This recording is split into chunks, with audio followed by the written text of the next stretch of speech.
certainly very excited for our fans, our ownership, our city.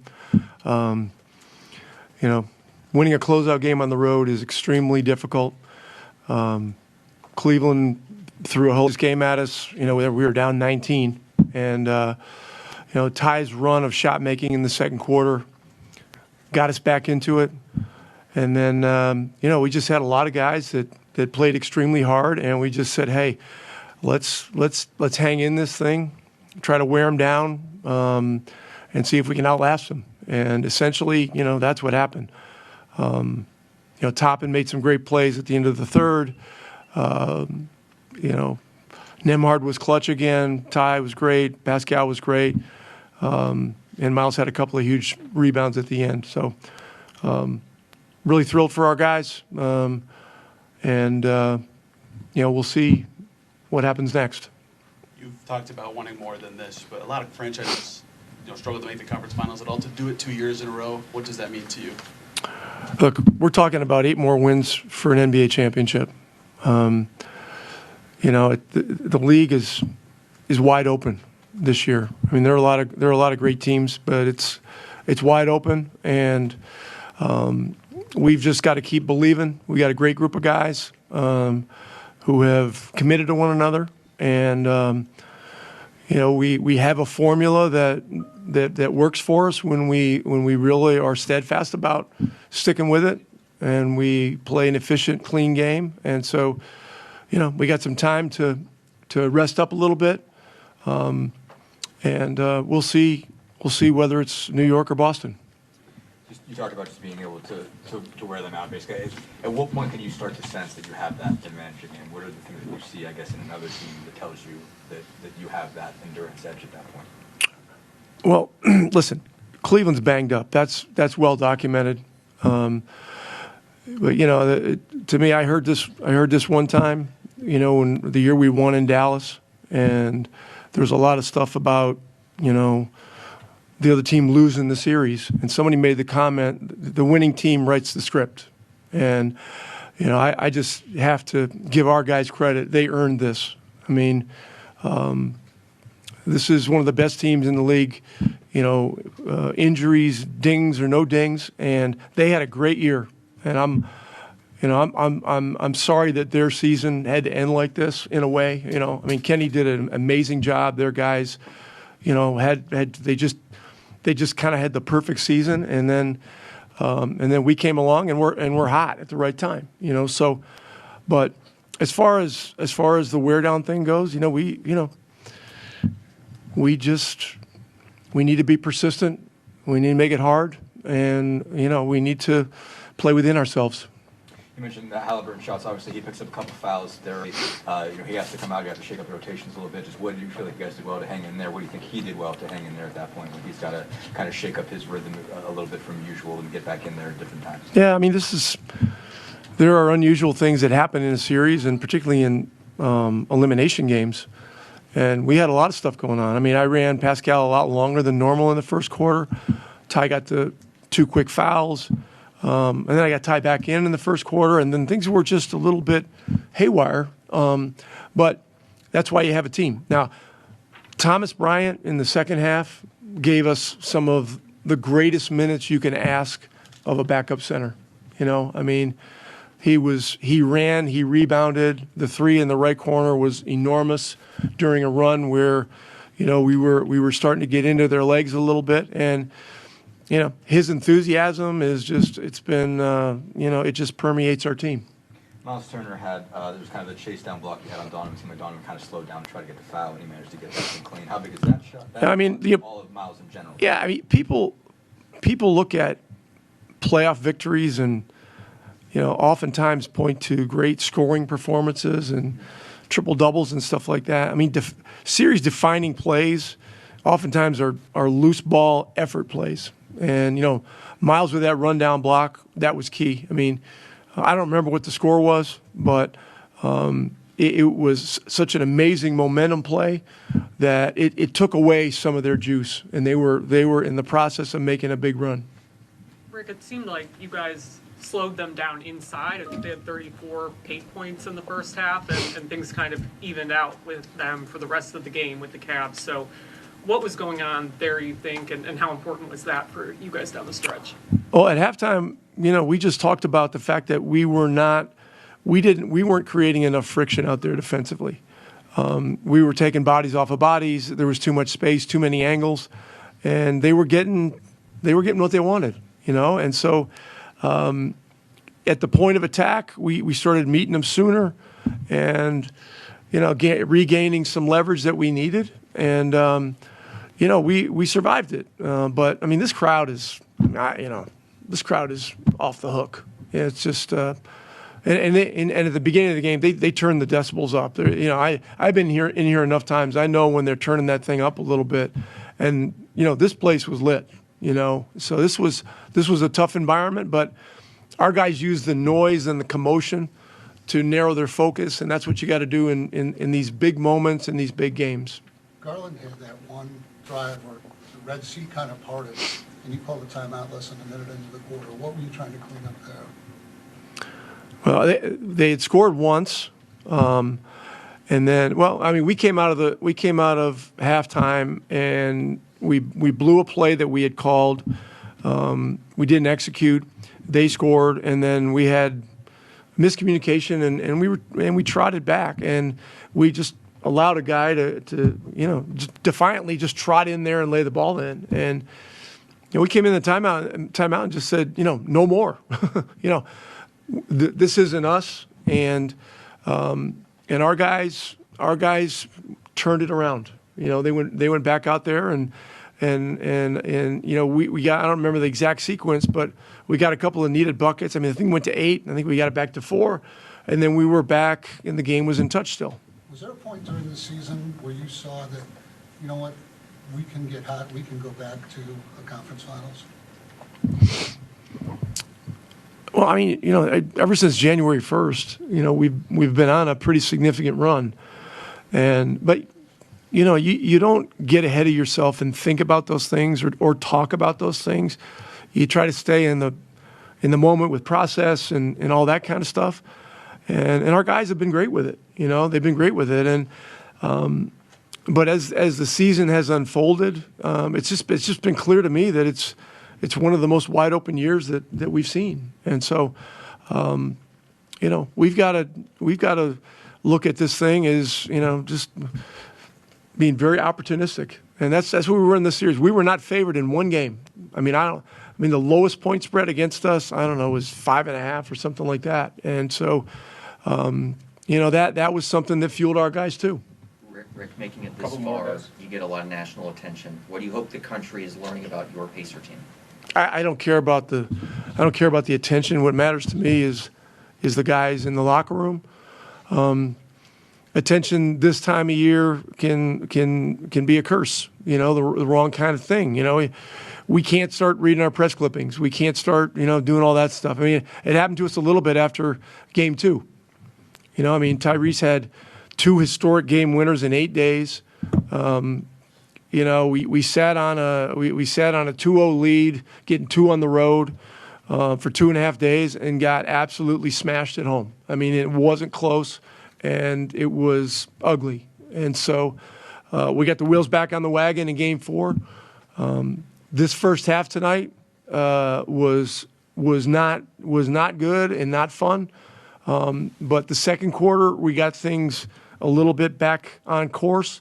And then, we just kept working the game and kept wearing on them. Last one, guys. One of us, Aaron Neesmith, one guy didn't bring out 13 points, 13 rebounds. How much growth have you seen from him on the glass, and how important, obviously, is that piece? You guys end up up one on rebounds. They got some second chance, but you still managed to keep that relatively together. How big was he on the glass to complete some of those defensive stops? Yeah, look, our starting group, Aaron had 13, Pascal had 8, Miles 7, Nembhard 3, Haliburton 6. In Game 3, Tyrese didn't have 1 rebound. And then in Game 4, I think he had 3 in the first 2 minutes. And then tonight, he had a huge one down the stretch of crunch time. And so, look, you got to get your hands dirty to win in the playoffs. You got to get your whole body dirty, to win on the road in an environment like this. So I'm really proud of our guys, and we'll look forward to the next challenge. Thank you, guys. Ty, you said before that this playoff run feels different because last year it was like your first time. This time you're expected to be here. How does that make this win feel different to you? Yeah, man, it's a special feeling, to be honest with you. I'm not going to sit here and talk like I got so many years of experience. I'm in my 5th year. But something I've learned from my vets and just being in the NBA for enough time is to not take winning for granted, and this is a special time, back-to-back Eastern Conference Finals.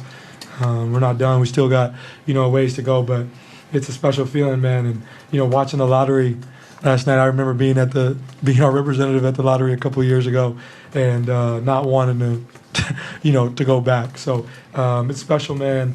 This group is special. This has been built by many different, moves, and adding P has, been huge for us, and we just kind of went from there. But yeah, man, I don't take this for granted. It's a lot of fun, and winning is fun. So we just want to continue to do what we're doing and just take this a day at a time. Enjoy this one tonight, but be ready for whoever's next. You guys hadn't had a 30-point score the whole postseason until you today. What does that say about your team and, of course, the night you just had? Yeah, just a balanced effort, man. We're different than every other team in the NBA. We don't just have one guy who scores all the points, or I think we defeat teams in different ways. We move the ball. The ball is flying. We got a lot of different guys making shots, making plays.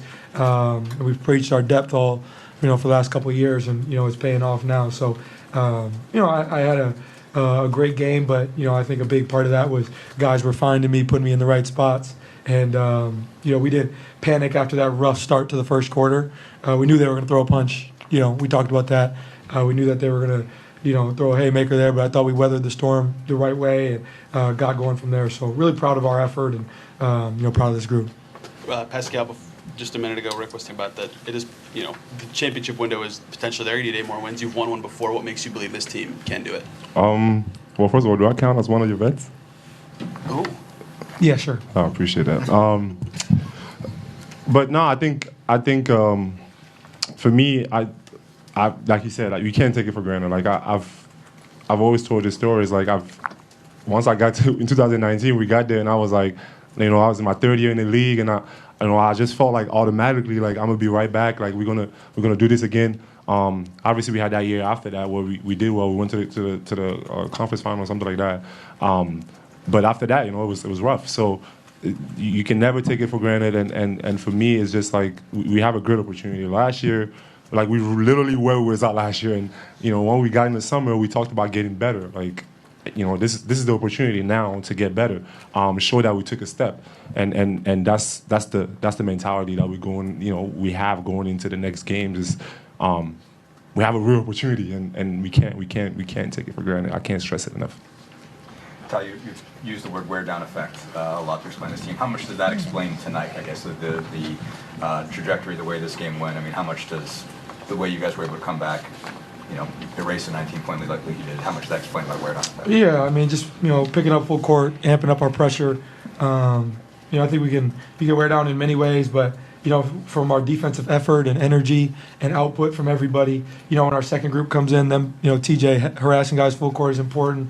I think what Andrew and Aaron do on the ball is amazing, and I think me and P both see what those guys do in our first group, and that makes us want to get up and pressure full court as well.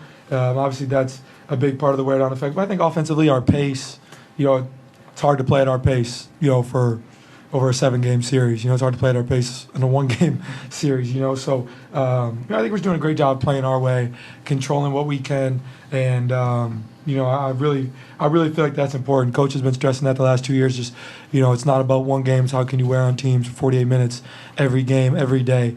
And I feel like we did that with our physicality. We did that with our pace, many different ways. But like I said, just really proud of the output from this whole group. You obviously picked up the 2 fouls. You guys got down. No? Go ahead, Steve. You guys got down by 19. You had games to spare. You had a home game Thursday if you needed it. What was it that you sort of drew on to make sure that tonight was the night? I mean, I think like Ty said, like we always know that with our physicality and the way we play, we can always be in the game, and it's just a matter of time until like our pressure and the things that we do gets to a team. So and we've been in these situations before, so we don't really we don't panic. I think obviously it's not a good habit to have, getting down.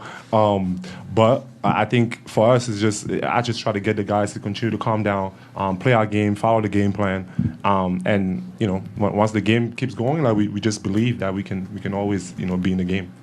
Now you pick up the 2 early fouls, obviously had to take a seat early. How does that change the rhythm, and what was it like for you to work your way back into it? Obviously then hit 5 threes in the second quarter. What was that like just in terms of changing your rhythm and getting you back into it, and what got you going? Yeah, suspect. First 2 fouls. But I Coach took me out.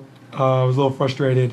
But I'm a guy who, I don't foul a ton. I have a really low foul rate. So it didn't really change anything for me. I just tried to, be smart when he got me back in there. I had like 1 shot going into the second quarter, so or maybe 2. So I was trying to be aggressive. Shots started falling. Just trying to play the right way and let the game come to me. But yeah, those first 2 fouls were definitely frustrating. But I thought Andrew did a great job of keeping us afloat. Andrew and P and the guys, kept us afloat there. And then when I got back in, just tried to be who I am. And guys did a great job of moving the ball. I felt like in the first quarter we were floating outside on the perimeter too much, not getting downhill enough. We got to the penalty pretty early in the second quarter and then just kind of hooped from there. But I think we just got to keep stressing getting downhill. We get to the paint, can put teams in blender. That's when we're at our best. So thought we did a much better job of that as the game went on. But yeah, I was trying to play the right way. I don't know about them fouls though. You guys kind of both mentioned it, but the difference of going to the conference finals this year, the feeling you guys have versus last year, just how would you compare it? I mean, I think it feels good, but I think we're a little bit we're greedy at the end of the day. Like we feel like we've been here before. So I don't think like last year we could have been like, man, like this is the first time in a while that we did we were just here last year. So I think for us it's just that focus got to shift. Like we got to be wanting more, and to me that's what I'm gonna continue to preach to the guys. And I can sometimes sound like like the I'm trying to kill the party kind of thing, like where it's like everybody want to be excited, and I'm just like I'm just like man, like I want more. You know what I mean? Like that's the feeling that I have, and I want to continue to just get that to my teammates and make sure that we all have that mindset of wanting more, because like you said, we was just here, we did it, so now we have an opportunity to get better. You guys have mentioned physicality, and I think there's a narrative to this series that you guys beat up the Cavs, and did you feel like that was kind of the key for you to be extra physical with them? Kind of to the wear down question, is that something you could sense when you get a couple wins here in games 1 and 2? No, I think we just ourselves. Like we're playing pace of basketball, and I don't think we were thinking about any of that stuff. We're just being us. Pascal, go ahead. You guys have talked a lot about just how other big plays make a difference that aren't just shots or whatever. Miles Turner has that chase down block of Donovan, who make it seem like Donovan was trying to slow down to get him there to try to draw a foul, but he gets it clean, and then Drew has the block after that. How big is that play? That they could have gone up 10 on that bucket. How much of that will make a difference for you guys? Yeah, unbelievable play, man. I think we just had so many different guys make plays throughout the course of the game, but I thought that play was huge because, we started the third quarter on some bullshit. Sorry for my language. Sorry, my fault. We started the third quarter. I'm supposed to keep you in line, man. That's why I'm here. We started third quarter rough. And, Miles, I thought, made a huge play right there. And Drew, came down and made another big play, as he should, because he turned it over. But I think that right there kind of got us going there in the third when we started slow, and then we just kind of rode the wave from there. But I mean, there's so many plays in the stretch of the game. TB after getting blocked, thought he got fouled, gets a big steal, fast break dunk, kind of ignites us. I thought we had a lot of different guys chip in, man. So total team effort, and just like I said, really proud of this group. Yeah, shout out Miles, because he obviously he could have been frustrated, the game. Maybe he didn't get involved as much in the offense or whatever, but that's what Miles do, man. He just kept fighting and made big plays for us. Does it still feel the same as last year? Is exciting? Is it less exciting because you've done it before? How are you feeling going into another conference finals? Just as exciting, super excited about the opportunity ahead. Last year was more new for us, so we're all kind of just excited and maybe too complacent to be here. I think now we want to push the limit and see what we can do with it. The answer might just be that expectations, but what lessons did you guys learn last year and that stage to take to this year? In the conference finals, I think the biggest problem we had last year was closing out games, and I think with our connectivity and being together for another year, we've gotten better at doing that this year, and I think we'll try to look to do that in the next series going forward. Down 19 in the second quarter today, what do you feel like you guys changed or summoned to come back and win this one? Yeah, I think we flipped the script in terms of getting into the paint. Our offense was better movement, led to better shots for us, and then we also, once we made those shots, we could pick up and play them full court, and we just made them play our tempo at that point. And Ty was huge. He hit some big shots in that second quarter. There's one play early in the third where Miles kind of has the chase down block on Donovan, and I think Max gets it and you get a block right after that.